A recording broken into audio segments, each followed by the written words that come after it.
বেশ করেছে বঙ্কিমদা বলেছে, অন্য প্রদেশের একজন মানুষ হতে পারেন তিনি প্রধানমন্ত্রী, কিন্তু কোথাও এরকম দাসখত লেখা নেই যে প্রধানমন্ত্রী হয়েছেন বলে তাকে সমস্ত প্রদেশের সমস্ত সংস্কৃতি সম্বন্ধে ওয়াকিবহাল হতে হবে।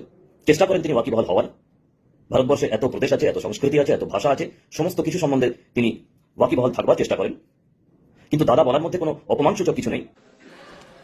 अंग्रेज समझ गए थे कि बंगाल की धरती से निकला बंकिम दा का ये भाव सूत्र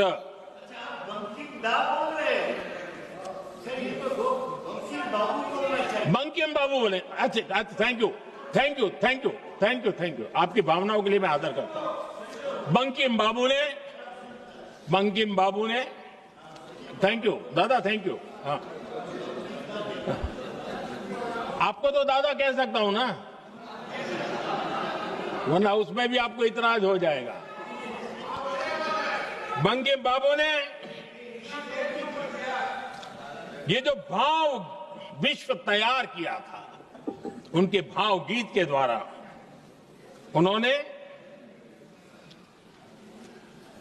अंग्रेजों को हिला दिया। বেশ করেছে বঙ্কিমদা বলেছে, অন্য প্রদেশের একজন মানুষ হতে পারেন তিনি প্রধানমন্ত্রী, কিন্তু কোথাও এরকম দাসখত লেখা নেই যে প্রধানমন্ত্রী হয়েছেন বলে তাকে সমস্ত প্রদেশের সমস্ত সংস্কৃতি সম্বন্ধে ওয়াকিবহাল হতে হবে। চেষ্টা করেন তিনি ওয়াকিবহাল হওয়ার। ভারতবর্ষে এত প্রদেশ আছে, এত সংস্কৃতি আছে, এত ভাষা আছে, সমস্ত কিছু সম্বন্ধে তিনি ওয়াকিবহাল থাকবার চেষ্টা করেন। কিন্তু দাদা বলার মধ্যে কোনো অপমানসূচক কিছু নেই। আমরা বাঙালিরা দাদা এবং বাবুর মধ্যে একটা আলাদা ফারাক রেখেছি, কিন্তু সেই ফারাকের মধ্যে কতটা সূক্ষ্ম বিষয় আছে সেটা নিশ্চয়ই একটা অন্য প্রদেশের মানুষের পক্ষে জানা সম্ভব নয়। কিন্তু সেটা নিয়ে পশ্চিমবঙ্গের বাঙালিপন্থী সমস্ত অপদার্থ মানুষেরা যে ধরনের বাঁদরামো শুরু করেছে, তাদের মনে রাখা দরকার যে বাঙালিত্বের নামে, বাঙালি আঞ্চলিকতা নামে এই পশ্চিমবঙ্গের তথাকথিত বাঙালিরা গত কয়েক বছর ধরে, বিশেষ করে 2011 সাল থেকে এবং তারও আগে যে বাঁদরামিটা করে যাচ্ছেন, সেই বাঁদরামিটা যদি প্রকৃত বাঙালিদের সামনে সঠিকভাবে উন্মুক্ত না হয়, আর না হয়ে অন্য রাজ্যের মানুষেরা কি করছে সেই নিয়ে এই ধরনের খিল্লি করা হয়, তাহলে এটাই বলা উচিত বেশ করেছে তা বলেছে।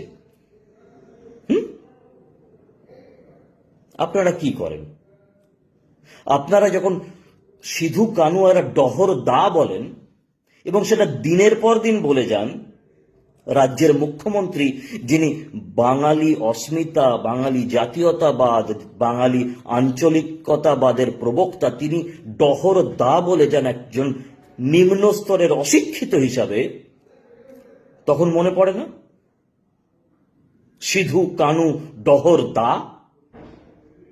একবার বলেননি, বারবার বলেন। বেশ করেছেন প্রধানমন্ত্রী বঙ্কিম দা বলেছেন। তার তো এইটুকু অন্তত মেরুদণ্ড আছে যে তিনি ভুলটা স্বীকার করে নিয়েছেন। আপনি একবারও স্বীকার করেছেন যে ডহর দা কেন বলেন আপনি? আপনার আশেপাশের কোন লোকের বলবার সাহস আছে? সৌগত, হ্যাঁ সৌগত বাবু, আপনার সাহস আছে? আপনি ধুতি তুলে পার্লামেন্টে গতকাল যেভাবে প্রধানমন্ত্রীকে দাটা বাবু করিয়েছেন, সেইভাবে আপনার দিদিকে এইটা বলবার যে ডহর বলে কোনো মানুষ নেই? সাহস নেই। বেশ করেছেন বঙ্কিম দা বলেছেন, কোনো অপমান হয়নি তাতে বঙ্কিমচন্দ্র চট্টোপাধ্যায়ের। আপনার একবার সাহস নেই যে সারা ভারতবর্ষ কেন বিনয় বাদল দীনেশ নামটা জানে না, কেন প্রফুল্ল চাকির নামটা জানে না, কেন ক্ষুদিরাম বোসের নামটা জানে না, সেই নিয়ে প্রশ্ন তোলবার। আর আপনি তর্ক করছেন যে দেশের প্রধানমন্ত্রী কেন বঙ্কিম দা বলেছেন। আজকে ছবি নিয়ে আপনারা হাজির হয়েছেন। আপনার কেন আপনার দিদিমণিকে প্রশ্ন করার সাহস নেই সৌগত বাবু, যে কয়েক বছর আগে কলেজ স্ট্রিটে যে বিদ্যাসাগরের মূর্তি ভাঙা নিয়ে নাটক করেছিলেন সেই কমিশনের রিপোর্টটা এখনো বেরোয়নি কেন? ক্ষমতা আছে আপনার প্রশ্ন করবার যে সেই কমিশনের রিপোর্টটা এখনো বেরোয়নি কেন? বাঙালির শ্রদ্ধেয় বিদ্যাসাগরের মূর্তি ভাঙার তদন্ত কমিশনের রিপোর্টটা ক্ষমতা নেই, কারণ আপনি জানেন কেন বেরোয়নি, আর আপনি এটাও জানেন যে আমরাও জানি কেন বেরোয়নি। আপনি এটাও জানেন যে আপনার দিদিও জানে কেন বেরোয়নি, কারণ আপনারা সবাই জানেন যে ওই বিদ্যাসাগরের মূর্তিটা কে ভেঙেছিল। অন্তত বিজেপি ভাঙেনি, এটা আপনারা জানেন।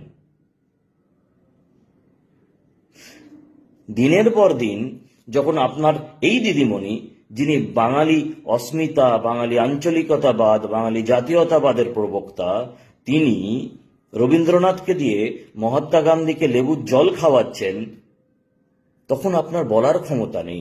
আর আপনি কোথায় বঙ্কিম দা হয়ে গেছে সেই নিয়ে বিপ্লব করছেন পার্লামেন্টে। বাঙালিকে আর কত মূর্খ বানাবেন? বামফ্রন্ট মূর্খ বানিয়েছেন আপনারা, এই বাঙালিকে মূর্খ থেকে একদম গণ্ডমূর্খ বানিয়ে দিয়েছেন। কতদিন এই দা আর বাবুর চক্করে বাঙালিকে পরিযায়ী বানাবেন?